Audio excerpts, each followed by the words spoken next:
দীক্ষা নিয়ে কিছুই লাভ হয়নি, বললেন এক গুরু ভাই।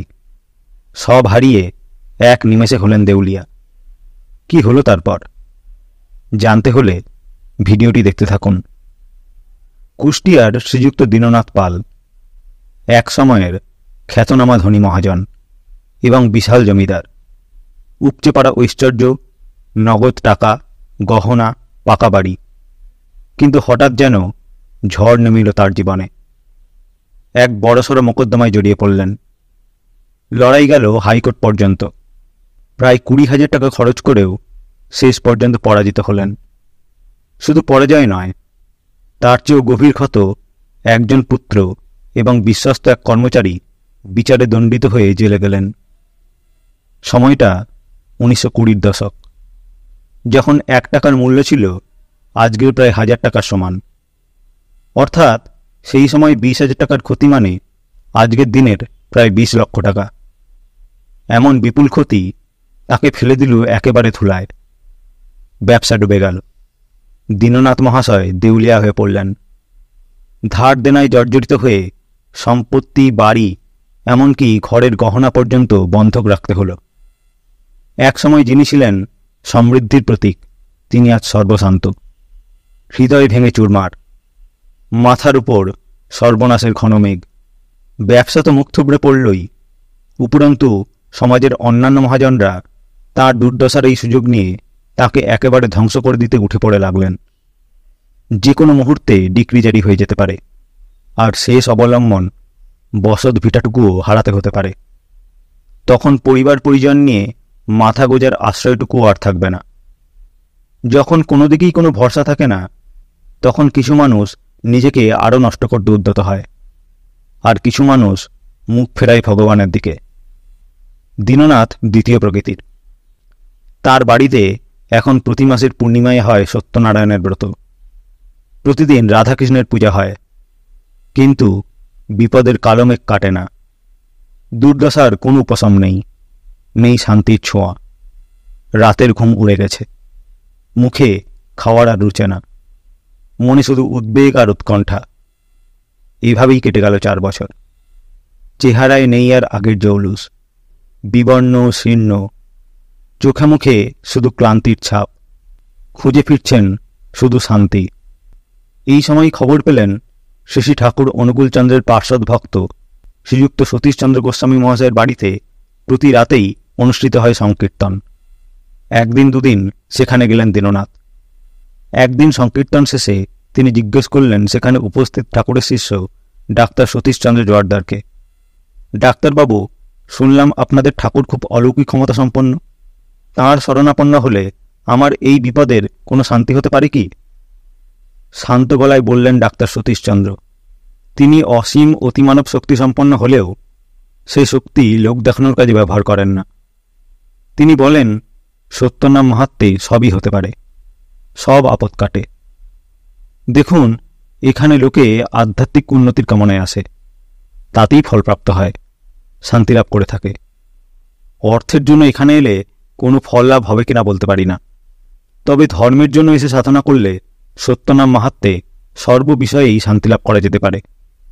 সেইভাবে যদি আসতে পারেন তবে আসুন। তিনি বললেন, কিন্তু আমার তো একজন গুরু আছেন, গুরুত্যাগ করব কি করে?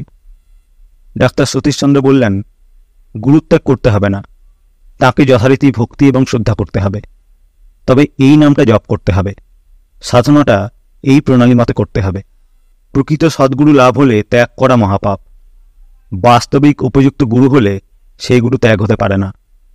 তবে গুরু যদি গুরু না হয়ে লঘু হন, যদি সচ্চরিত্র না হন, যদি উপযুক্ত না হন, তবে সেই গুরুকে গুরু বলা যায় না। শাস্ত্রে আছে, মধুলুব্ধ যথাভঙ্গ পুষ্পাৎ পুষ্পান্তরং বজেত, জ্ঞানলুব্ধস্তথা শিষ্য গুরু পূর্বন্তরং বজেত।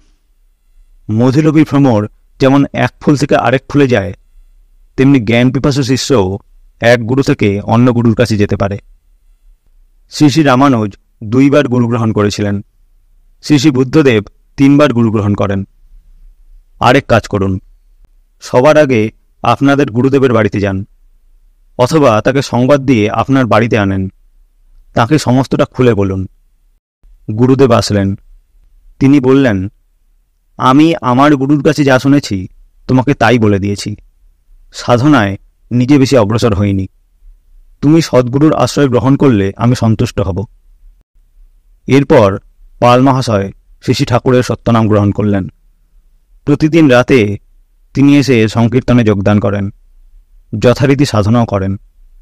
1 সপ্তাহ পরে বললেন ডাক্তার সতীশচন্দ্রকে, ডাক্তারবাবু, বড় আশা করে আপনাদের কাছে এসেছিলাম, কিন্তু আমার তো কিছুই হলো না দীক্ষা নিয়ে, কোনো উন্নতি বুঝতে পারছি না। ডাক্তার সতীশচন্দ্র বললেন, দেখুন, হতাশ হবেন না। 50 বছর বা 100 বছরের সাধনায় যা হয় না, আপনি 7 দিনে তা পেতে চান? তা কি কখনো সম্ভব হয়? অন্তত 1 মাস সাধনা করুন। অন্য প্রণালীতে সাধনায় বহু বছরে যা হয় না, অল্প দিনেই এখানে তা হয়ে থাকে। অনেকেরই হচ্ছে, দেখতে পাচ্ছি, করে দেখুন। পাল মহাশয় বিদায় নিয়ে ঘরে গেলেন। পরের দিন থেকে পাল মহাশয়কে আর দেখতে পাওয়া গেল না। সংকীর্তনেও আসেন না, কোনো যোগাযোগও নাই। দেখতে দেখতে কেটে গেল 1 সপ্তাহ। মনে সন্দেহ হলো ডাক্তার সতীশচন্দ্রের। লোকটা মনে হয় ভালো করে নাম করেনি, কাজেই ফলও পায়নি। তাই সত্যনাম মাহাত্ম্যও বুঝতে পারেনি, তাই বোধহয় সরে পড়েছে। যাই হোক, তবু লোকটা বড় কষ্টে, বড় যন্ত্রণায় দিন কাটাচ্ছে। আহা, তাকে একবার দেখা উচিত। এই মনে করে তাঁর বাড়িতে গেলেন ডাক্তার সতীশচন্দ্র। কি পাল মহাশয়, আপনাকে আর দেখতে পাই না, কেমন আছেন? পাল মহাশয় হেসে উচ্ছ্বসিত কণ্ঠে বললেন, আহা ডাক্তারবাবু, কি বলবো আপনাকে। 4 বছর ভালো করে খেতে পারিনি, রাতে ঘুম হয়নি। শ্রী ঠাকুরের কৃপায়, তার আশীর্বাদে আর এই সত্যনাম মাহাত্ম্যে বেশ আহারে রুচি হয়েছে। নিরামিষ ভোজন করে খুব ভালো আছি। নাম করতে করতে ঘুমিয়ে পড়ি, আর ভোর হয়ে গেলে নিদ্রাভঙ্গ হয়। আমার এই 60 বছর বয়সে আবার 30 বছরের মতো স্ফূর্তি এবং তেজ অনুভব করছি। যথাসাধ্য নাম করছি, আনন্দও পাচ্ছি, বেশ শান্তিতে আছি। আপনি একদিন বলেছিলেন না ঠাকুরের কথা, নির্ভর করো, নির্ভয় হও। আমারও তাই হয়েছে। আরও এক সুসংবাদ শুনুন। যে মহাজন জিত করে আমার যথাসর্বস্ব বিক্রি করতে বদ্ধপরিকর হয়েছিলেন, শ্রী ঠাকুরের অপার করুণায় তিনি নিজেই হঠাৎ আমার বাড়িতে এসে অনেক টাকা মাফ করে দিলেন, আর নিজেই বললেন কিস্তিতে পরিশোধ করলেও হবে। এরপর এক এক করে ঘটে গেল বহু ঘটনা। জেল থেকে ছাড়া পেল পুত্র ও কর্মচারী। এরপর শ্রী ঠাকুরের অনুমতি নিয়ে মাত্র 900 টাকা মূলধন দিয়ে পাল মহাশয় আবার ব্যবসা শুরু করলেন। 1.5 বছরের মধ্যেই তার আয় দাঁড়াল 33,000 টাকা। ছাপড়া জেলার সিওয়ানে এক কারখানা করলেন বড় ছেলে। আবার ধনী হয়ে উঠলেন তারা। কিন্তু কুটিল মানুষের তো আর অভাব নাই। পাল মহাশয়ের এক আত্মীয়, তার বাড়ি হিমায়তপুর, বারবার চেষ্টা করতে থাকলেন পাল মহাশয়ের মনে শ্রী ঠাকুর এবং সত্যনামের প্রতি অবিশ্বাস এবং অনাস্থা জাগিয়ে তুলতে। কিন্তু স্পষ্টভাবে বললেন পাল মহাশয়, আমি অনুভূতি ও উপলব্ধি দ্বারা যা প্রত্যক্ষ বুঝেছি, যা সচক্ষে দেখেছি, হাতে নাতে ফল পেয়েছি, এই জন্মে আর কারো কথা শুনতে প্রস্তুত নই। কেউ ছুরি নিয়ে আমার গলা কাটতে উদ্যত হয়েও যদি বলে ঠাকুরকে অবিশ্বাস করো, তাতেও আমি বলবো যে আমি অবিশ্বাস করতে পারবো না।